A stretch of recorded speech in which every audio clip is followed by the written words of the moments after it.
On prend conscience presque dès le premier contact. Si mes observations sont exactes, ces natures, qui s'accordent mal avec mon sens de la propreté, ressentent de leur côté la circonspection que m'inspire ce dégoût. Cela ne les rend pas moins malodorantes. Sur quoi Nietzsche insiste, c'est sur le primat de l'odorat, mais dans un rapport, justement, premier. Il y a quelque chose d'instinctif dans la description qu'il propose de l'odorat. Il parle de flair, c'est la dimension animale de l'odorat qui l'intéresse, bien plus que la dimension, disons, métaphysique, comme si l'odeur pouvait nécessairement nous conduire à une forme de vérité, qui est une notion d'ailleurs que Nietzsche met à mal, justement. Chantal Jacquet. Alors il y a chez Nietzsche quelque chose de tout à fait surprenant, puisque Nietzsche non seulement réhabilite l'odorat, mais il en fait un instrument essentiel de la philosophie, de la bête philosophe, puisqu'il s'agit de devenir un animal philosophe et de se réconcilier avec son animalité. Et sa formule phare « tout mon génie est dans mes narines » nous permet de mieux comprendre comment chez lui l'odorat apparaît comme le sens de la sagacité qui permet de débusquer les différences fines, de percevoir de façon immédiate ce qui est mensonger et notamment ce qui empeste, c'est-à-dire par exemple la morale ascétique. Il va parler de saint Augustin comme d'un compère malodorant, de sale Augustin d'une certaine manière. Donc il y a dans le nez une sorte d'instrument de discrimination qui permet de débusquer le mensonge, l'air empesté de l'idéal, mauvais air, dit Nietzsche à plusieurs reprises. Et ce qui est tout à fait frappant, c'est qu'il ne se contente pas de se servir de son nez comme d'un instrument qui permettrait de repérer le mensonge. Le nez devient aussi un instrument pour pouvoir percevoir des parfums tout autres. Autrement dit, le nez, c'est ce qui permet d'appréhender aussi le parfum de la philosophie. Non pas que le parfum de la philosophie soit un parfum de vérité, comme vous l'avez rappelé, Nietzsche se méfie beaucoup de cette notion de vérité, puisque même les métaphores olfactives ne nous font pas atteindre la vérité au sens absolu du terme, puisqu'il s'agit toujours d'interprétation, et non de vérité. Néanmoins, il y a dans l'olfaction une dimension fondamentale, c'est-à-dire à la fois cette dimension de discrimination des idéaux frelatés qui sentent mauvais parce que ils empestent l'ascétisme, et en même temps l'idée que la philosophie va se situer aussi sur les hauteurs, où il s'agit de sentir des parfums tout autres. Nietzsche, lorsqu'il les définit, évoque l'air des cimes, l'air libéré des miasmes de la puanteur du monde d'en bas, un air qui réhabilite le souffle puissant de la philosophie, un air marin parfois, dit-il, c'est-à-dire ce qui se manifeste chez Nietzsche, c'est une philosophie aérienne, une philosophie pneumatique. Non pas qu'il s'agisse de congédier le corps, mais au contraire, il s'agit de l'intégrer, devenir cette bête philosophe qui sent des parfums nouveaux. Et il me semble que la métaphore chez Nietzsche n'est pas à prendre simplement comme une métaphore. Elle est aussi l'incarnation d'une autre philosophie, puisque le langage conceptuel ne peut pas nous permettre de tout rendre. Alors la métaphore n'est ni un post-concept ni un pré-concept chez lui, mais c'est une forme du langage qui nous permet de réinterpréter le monde, et cette puissance olfactive devient un adjuvant finalement à la philosophie. Si on devait terminer avec une odeur, Chantal Jacquet, vous choisiriez laquelle ? Sans doute l'odeur de seringa. Parce que pour moi, cette odeur évoque à la fois un monde ancien, donc c'est une odeur qui est une réminiscence. C'est une réminiscence de l'enfance, qui évoque le monde dans lequel j'ai vécu, qui le résume, puisque c'était l'odeur qui se sentait au mois de juin au moment de la fête du village, donc qui imprégnait tout le village à notre insu.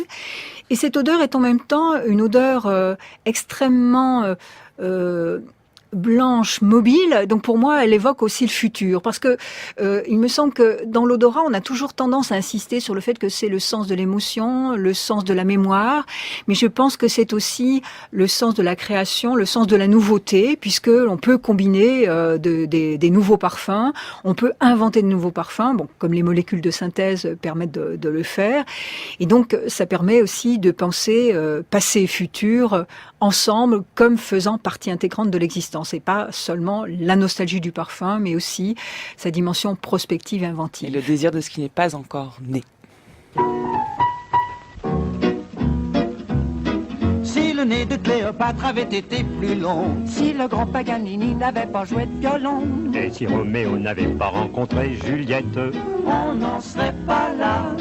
Si vraiment tous les chemins ne menaient pas à Rome, si le père Adam n'avait pas tant aimé les pommes, si les gars de Jéricho n'avaient pas eu trompette, on n'en serait pas là. Oh non, sans tout cela, on n'aurait pas d'ennui. Oh non, tous nos tracas seraient bien vite enfuis. Car si la Joconde n'avait pas son fameux sourire, Si Cambronne n'avait pas eu son petit mot à dire, si François Ier s'était payé une bicyclette, On n'en serait pas là. Un grand merci Chantal Jacquet d'être venue nous parler de votre philosophie de l'odorat aujourd'hui. Merci à vous. C'est un grand plaisir de vous entendre en parler et de vous lire. Lisez, chers auditeurs, La philosophie de l'odorat de Chantal Jacquet, donc aux éditions PUF, ainsi que l'ouvrage collectif qu'elle a dirigé, L'art olfactif contemporain en Classy Garnier. Et puis, vous travaillez, on va bientôt pouvoir lire de vous un ouvrage sur le kodo, l'art olfactif japonais, que vous avez évoqué. Il sera consacré à l'esthétique olfactive des fragrances au Japon.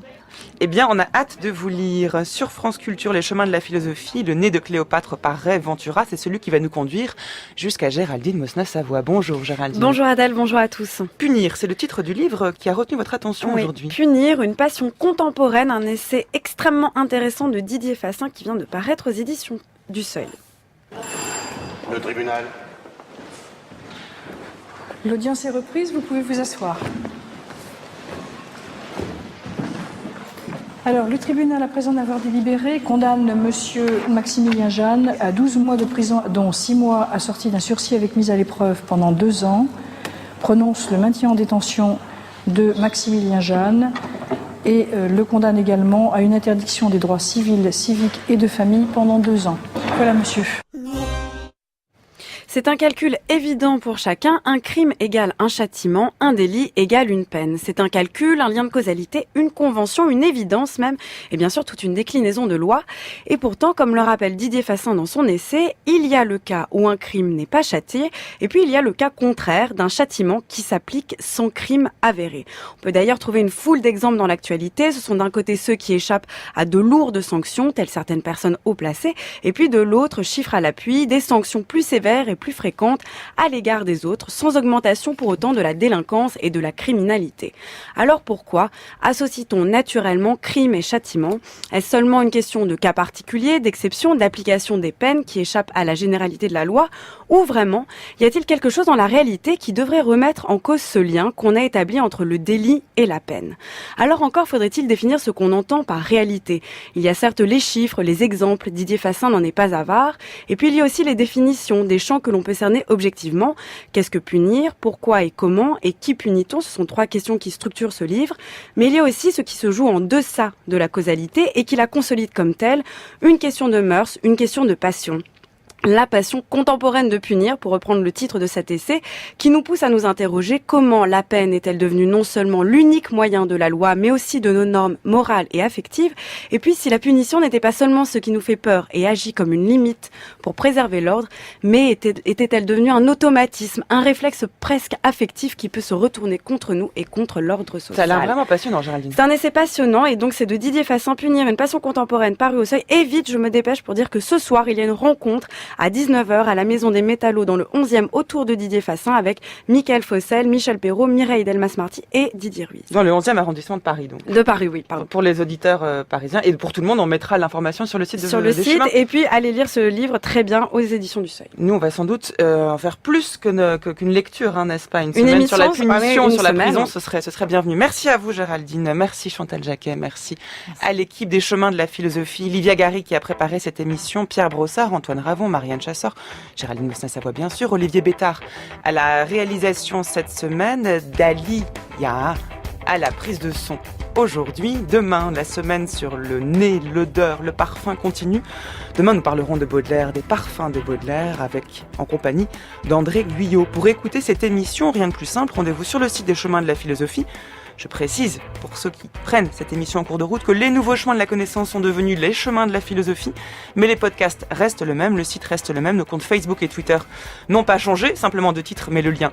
Les liens sont les mêmes, donc restez fidèles, nous espérons en tout cas que c'est le cas, et on attend vos remarques et commentaires sur notre site, sur notre compte Facebook ou notre compte Twitter. Sur France Culture à 11h, vous retrouverez Florian Delorme, j'en perds mon français, pour son émission Culture Monde. Bonjour Florian. Bonjour Adèle. Vous parlez des pirates? Oui, absolument. Vol de données en ligne, partie pirate, et puis on va parler ce matin des agissements de la Russie dans l'élection américaine. Ça, ce sera à 11h.